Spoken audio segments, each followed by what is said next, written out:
For some time after my husband died, I felt his presence in the house and sometimes heard him. This could be put down to imagination. For instance, one Sunday I had done a couple of hours in the garden, and when I came back in the house, I said, "That's enough for one day." And Jim answered, "You've done well, love." On the following Tuesday evening, my friend came to visit. We were sitting in the lounge when we heard a sharp crack from the kitchen. 10 minutes later this was repeated, so I had a look in the kitchen. Nothing.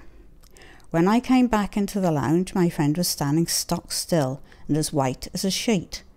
I asked had she seen something. "No," she said, "just a trick of the light, a reflection in her specs." I asked was she sure she hadn't seen anyone, but she was adamant that it was a trick of the light, and she left soon afterwards. Later that evening, the sideboard doors flew open for no good reason.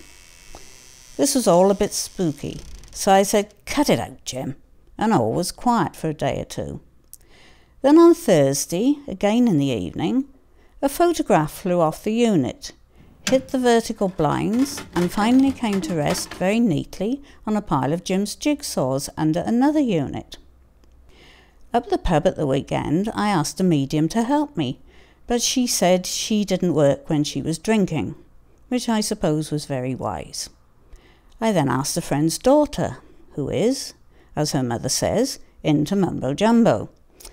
She told me that it was a restless spirit, telling me there was unfinished business that I needed to do before the spirit could rest.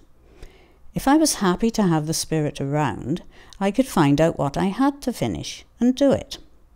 Alternatively, I could open a portal and send the spirit through. The danger of doing this was that I might let 7 demons in. Now 7 demons I can do without. I knew there was a tax form to complete in respect of Jim, which I had been putting off, so I did that, and apart from the odd noise and pictures moving, all has been fairly quiet since. After the incident, I asked my friend had she seen Jim that evening, and she admitted that yes, she had.